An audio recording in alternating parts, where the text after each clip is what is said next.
So we meet again, and it's a series of deja vu with Mike and my morning oats and eggs. So I'm trying to calm down because I feel like a lot of the time when I'm doing these videos, I am very much like sporadic, like never ask me to focus because I'll be like, there's a bird, there's a plane, I can't focus. So I'm trying to kind of like calm down and consolidate my thoughts a bit more when I do these videos, because I get on a tangent and that tangent leads to 4 other tributaries and then suddenly I'm in Alaska. So I'm trying to slow things down just a little bit and really plan out what I'm gonna say, or at least a little bit of it, and do it in a calmer, more rational tone without feeling like, the world's gonna end if I don't get this out in 5 seconds and word vomit it out to you. Anyway, okay, so I'm having my breakfast, getting ready for the day, and I'm gonna be going to the gym today, cycling to the gym. It's bench today, strict press today, and then a little bit of hamstring rehabilitation as well. Then I will be coming back the long way, so it's a little bit of a longer cycle on the way home. I should probably get like a GoPro so you can join me for the cycle. It's long. But yes, so that is the plan for today. So it is week 2 of the strength cycle. If you're joining me for, or just wanting to get an idea of how I go about doing my strength cycle, so week 2 is 4 of 4. I'm not working off specific percentages, simply because I am in a slight deficit. So I don't want to be saying, okay, I have to do like 70% this week, when my body might not be exactly in alignment with the strength numbers. I might be slightly down on my strength numbers, and also I don't know my 1 rep maxes on anything, and I haven't tested them out in years. So when I do test them out in a couple of weeks and you come along for the ride, hopefully I'm pleasantly surprised, though I fear not with my squat. My squat is going to be a severe downgrade from what it once was, but it happens. You can't always meet your goals with every single element. So I will continue the strength cycle. If you join me for the ride, let me know how you get on. What I haven't mentioned is, or maybe I have, but very briefly, is the elements that I'm doing in terms of my strength element or my strength movements. So typically, powerlifting is bench, back squat, and deadlift. Now, I'm not just doing those 3 strength elements. I'm also doing a strict press, so I'm doing back squat, but I'm also doing a front squat because I am doing a little bit of Olympic lifting, though I'm not proficient at it. I'm still learning the movement there. The strict press is also helping with my strength element for shoulder stability on the calisthenic side. Then I'm doing a ring dip, a bar dip, and a weighted chin up and a weighted pull up. Yes. Oh, and weighted muscle up. So those are all the different fundamentals that I am incorporating into my strength cycle. So it is actually quite an advanced strength cycle. If you are a power lifter, obviously you are only going to focus on the 3 elements, being the bench, the deadlift, the squat. If you are a calisthenics element, you are just going to be working on the squat, the dip, the pull up, and the muscle up. So I'm doing both concurrently, which is probably not as effective as if I was just focusing on one or the other.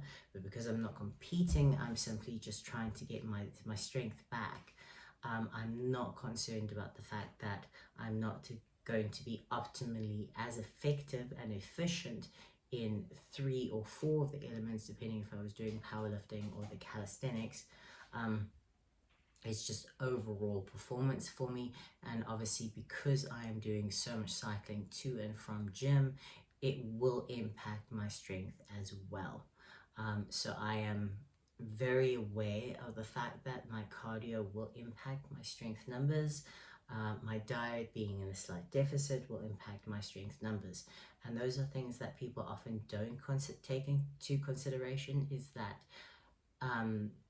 if you are in a slight deficit, if you are trying to cut, or if you are doing long intense cardio sessions, etc., they will impact your strength.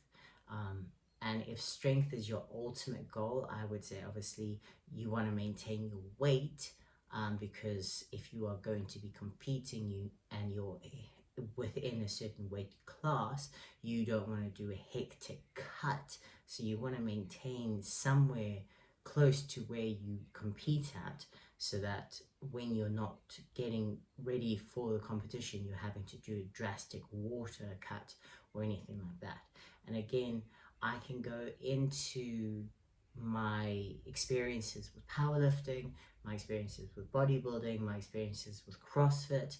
Oh, CrossFit. For all the bodybuilders out there, I think I have a far bigger bodybuilding following, though I don't have a big following at all, so it's kind of like irrelevant. But I will probably cover all the different elements. So the goals for today is obviously bar dip today, and then pull up, because on Thursday I'll probably do ring dip and chin up like I did last week, and those I can do at home, so there's no need for me to go into the gym. And I can theoretically do a lot at home as well, but it's cold in the gym and winter's coming. Said in a Hugh Hefner, though I could be, like I could kind of be one of the black, I can't remember what they're called. I'm really not good with names. But anyway. So winter's coming and it's cold, and I don't like training when it's cold, even though I do kind of warm up. But strength elements, I find I don't warm up a heck of a lot, because you're resting so long between reps. So I'm sitting there like, 3, 4, 5 minutes between sets, and my body's cooling down, and I start to get quite cold, and I just don't like the cold, which is probably not a good thing that I'm in the UK. But I digress. As you can see, I'm not very good at holding one element in one train of thought. But anyway, so that is my strength. And I wanted to cover, because I was actually discussing it with someone the other day, was motivation and goals. And that's something that a lot of people do tend to struggle with, is the motivation. It's kind of like, if you don't have a goal, or if you're struggling to stay motivated, and people are like, oh, well, how do you stay motivated? And the truth is, I'm not always motivated. It really depends on where I am in my headspace, and there are plenty of days when I look out the window and it's dark, and I'm like, I would really rather stay in bed and keep warm than get up and train, because, like, why? What's the point? I'm not competing, I'm not doing anything, what's the point? And the truth is, that's where discipline come, and just having a routine that keeps you, ticking over, because fitness is not necessarily, or should I say bodybuilding and fitness and just overall health of everybody, is not necessarily about always being motivated. It is about consistency, because it is long term. Like, you cannot get the body that you're after in a month. You cannot get the strength that you're after in 2 months. Hell, you may not get the strength and the physique that you're after in a year or 6 months. You know, like it may be a very, very long process. I have been doing bodybuilding in or some form of training, whether it's bodybuilding, powerlifting, CrossFit, and now back into calisthenics for 9 years. Shocking when I actually calculated that I've been doing this for 9 years. But you know, like I've always had goals. When I first started, it was, can I do a pull-up, and working towards that pull-up. And when I got the pull-up, I started getting interested in bodybuilding, and then it became all absorbed bodybuilding. And you know, those were my goals, was getting on stage and looking a certain way, and just that goal in and of itself kept me motivated and kept me disciplined.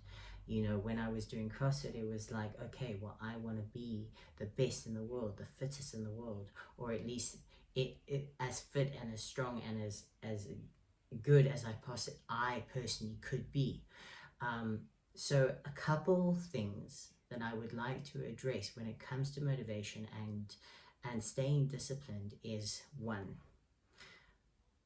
be realistic. Okay, you're not going to be the best in the world overnight, and you may never be the best in the world, but you can be your best. And you need to remember that you are not competing against every single person on social media. Because if you do start to try to compete with every single person on social media and people who've been in the industry for 10, 20, you know, however long they may be, you'll immediately feel despondent. You'll immediately want to give up, because your journey is not the same as their journey. Where you are in your progress is not the same as theirs. And trying to compare yourself is ultimately going to leave you feeling hopeless and despondent and wanting to give up. So you cannot compare yourself to every single other person, because your journey is yours alone. So all you can do is compare yourself to who you were yesterday and where you were yesterday. If you can do 4 pull-ups today when you could only do 3 yesterday, that's progress, that's a win, and you must take that, and you need to absorb that. You need to congratulate yourself and be in the moment. You cannot be one of those people, because I know I'm guilty of this very, very, very heavily. Is so I achieve my goal, but I'm immediately focused on my next goal, and I don't enjoy the moment of success in the moment. You know, like, so today I did 62.5 shoulder press for 2. I've never done that. That's amazing. You know, like, I need to enjoy that. Instead, I'm like, oh yeah, but I want 65. I want my body weight. And so I'm immediately focused on my next goal without appreciating where I am in the moment. And you know, so many people do that. They get so focused on tomorrow when they've achieved something today. So number one is, don't compare yourself to anyone else, because you will ultimately give up then, because you want to be the best, or you want to be, you know, better than that person, but that person's been training for 5 years and you've been training for 5 days. You're not in the same journey. You're not. So you can only compare yourself to yourself. Okay, who you were yesterday compared to who you are today. Number 2 is, enjoy the process. Don't get so fixated on tomorrow that you forget about today, because you're living in today. You need to appreciate where you came from and how far you've come every single day, because progress is motivation. Seeing changes is motivation. And if you don't allow yourself to see the changes and see the progress, then you will never feel that motivation. You will never be able to accept that you have made progress, because you're so focused on that end goal that you forget about absorbing and enjoying the progress that you've made today, you know. And that's a big one. That's a big issue, is just being hungry for more without absorbing and accepting and praising yourself for what you've done today. So make sure you do that, you know. And then another one is set yourself goals. But don't just set yourself this long-term goal that is so far out of reach and so untangible, and it's almost just like a dream, and it may always remain a dream because it's so far in advance that you may give up before you get there. Okay, so always make sure that you set yourself realistic expectations and set yourself goals that you can do now or in a few days. Okay, set yourself short-term goals. Okay, so if it's like, and I'm deadly serious here, okay, if it's like I'm going to eat 4 meals a day when you're used to eating 2 meals a day, or you're used to eating 6 meals a day, I'm going to eat 4 meals every single day with 30 grams of protein in every meal for the next month. Make it a goal. I'm going to drink 4 glasses of water every single day for the next 4 weeks. Make it a goal. Make them small, make them achievable, make them realistic. I'm going to drop a kilogram this month. That gives you 4 weeks to adjust your diet, to figure out where your calories should be, figure out how much protein you should be having, and adjusting your diet in a realistic way that you can sustain long term. There is no point in going from eating this way to eating this way overnight because you cannot sustain that. Okay, you have to make realistic goals, and I will cover diet in and of itself in another video. But you need to be realistic with yourself. Okay, you cannot have goals that are so unrealistic and so far in advance that you give up. So start small and set yourself some goals that you can, from the word go, start to achieve. Okay, because that is what will keep you consistent, is hitting those goals. And be kind on yourself, because if you cannot start to appreciate some aspects of your body, whether it's, you know, like the way you look, or the way you look in certain outfits or something like that, you need to start to find some forms of self-love, especially if your goal is aesthetics. Because if you can never, ever look at yourself in the mirror or in photos, and you can never see any element of your body that you like and that you love, it doesn't matter what you do, you will never be able to accept your body. And that is straight up that is straight up truth.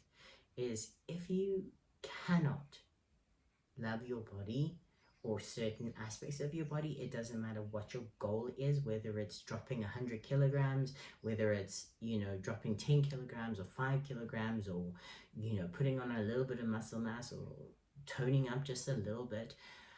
If you cannot find any aspect of your body that you like and that you can feel confident in, doesn't matter what you do to your body, you will never be able to accept your body.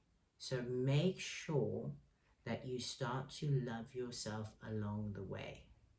Because if you get to your end goal, and goals are undefinable because they will constantly change depending on how far you are along your path. If you succeed in certain aspects of your goals, you will still not love yourself by the time you get there, because you haven't taken the internal part. You haven't started to love yourself along the way. And if all you have is self-loathing, then you cannot love yourself and appreciate yourself by the time you get to your goal. And I know this from personal experience. it took me a very, very, very long time to have any aspect of self-confidence.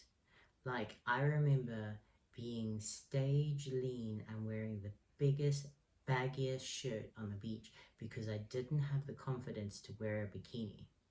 And that's having competed like 3 weeks prior in a bikini on stage. And it's just not the same, because people are judging you in a different aspect. When you're on stage, people are looking you in a certain way, but when you're on a public beach, people are looking you in a different way. They're not assessing you for symmetry and proportion, so it's not the same thing. And if you cannot learn to accept every aspect of yourself, by the time you get to your end goal, you still won't be happy. So those are my tips about goals and motivation. Is number one, set realistic goals. Number two, learn to love yourself along the way. Just do it. Put the work in, and set small realistic habits that you can sustain, and ones that you can start from the word go. Because if you set a goal that's like, okay, I'm going to do 100 pull-ups and 100 push-ups from day one, but you can't do 10 push-ups, what's the point? Okay, there is no point. What you can do is say, well, today I'm going to do 10 push-ups, and then tomorrow I'm going to do 11 push-ups, and 11 push-ups is hard tomorrow, then I'm going to do 11 push-ups the next day. And if that is doable, then I'm going to push it to 12. And so in however many days, whether it is 100 days or whether it's 50 days, you can hit that 100 goal mark of doing 100 push-ups. But you cannot jump in and go, I'm going to do 100 push-ups. You need to be realistic about every single goal that you set. And if you're not too sure whether it's realistic or not, then it probably is unrealistic, and downgrade it a little bit. Because the last thing you want is to set undefinable, unrealistic goals that you cannot meet from the word go, and then you get despondent and you immediately give up. One of my favorite sayings is, make your bed in the morning. Like, make your bed in the morning, because that is a goal that you can set and you can achieve. And then at the end of the day, when you're tired and you're exhausted, you come back and guess what? Your bed is nice and neat. And you're getting into a made neat bed. So if that is a goal, and that is something that seems realistic, then do it. You don't have to jump into the deep end. You just need to be realistic with yourself and make goals that you can sustain and achieve. And those goals then become habits. And once they're habits, you can make them better. Like if you only get 4 hours of sleep, make sure you're moving it to 5 hours. And those 5 hours become sustainable and realistic and habits. And then you can make it 6 hours. Make everything, the longer you do it, the more consistently you do it, the more likely you are to maintain it and make it into a habit that you can sustain. And then discipline will keep you going, because it's all about creating habits that you can sustain long term, whether it's diet, whether it's training, whether it's anything else that you put into life. And that's where bodybuilding translates into every other element in life, is that it creates discipline that you can sustain long term.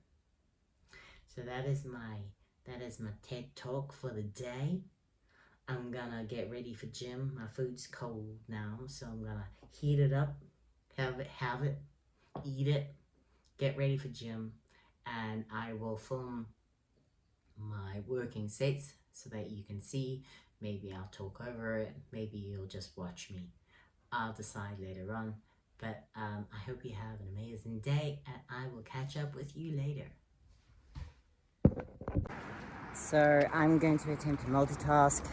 I'm heading home, and I just had to stop at the shops and get a massive amount of groceries. So my backpack is literally like completely loaded to the brim.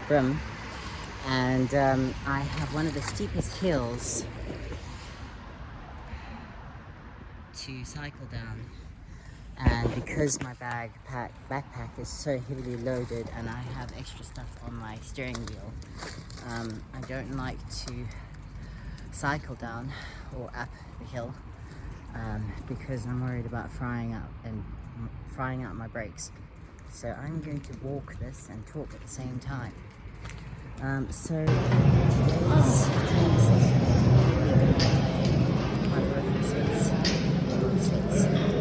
over the screen was my mindset and determination from this morning's chat, and I'll continue over this chat as well. It's really hard to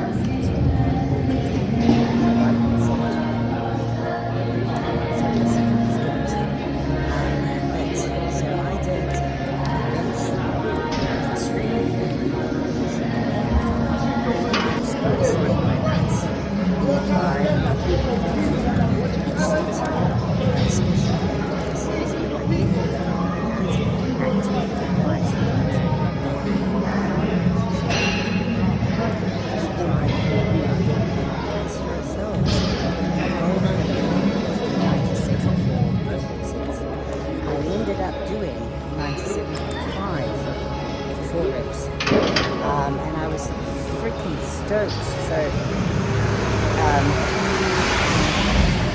4 working sets, 4 reps at 97.5 over the limit.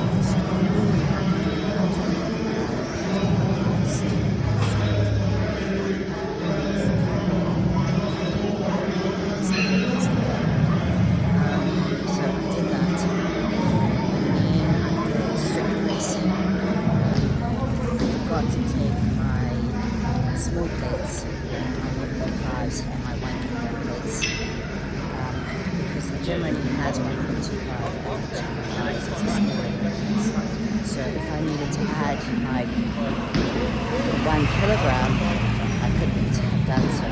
So I ended up just doing the same weight, not being able to go up as I originally had. So I stuck with 57.5 reps.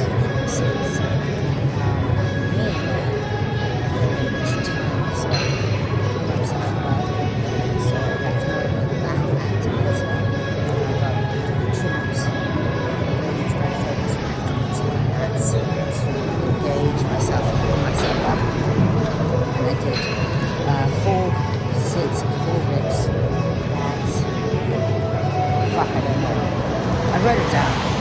I'll put it in the video caption. What weights I actually did. I was really happy with today's training. Felt energetic. Strength felt up. Especially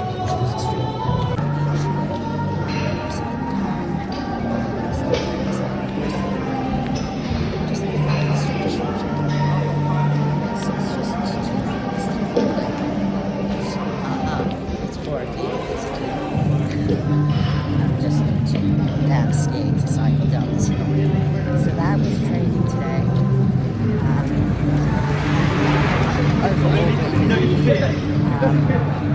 I had a yogurt post-gym, which was 25 grams of protein.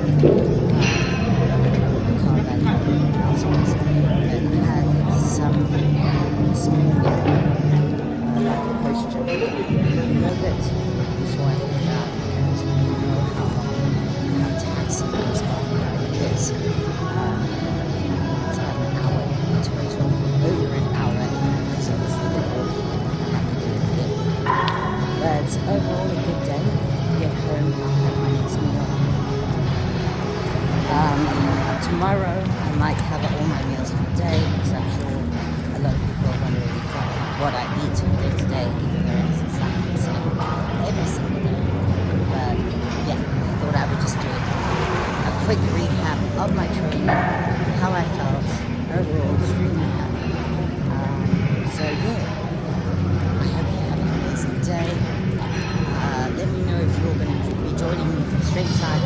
Let me know what number you get for your 4 sets of 4 reps, and take it from there.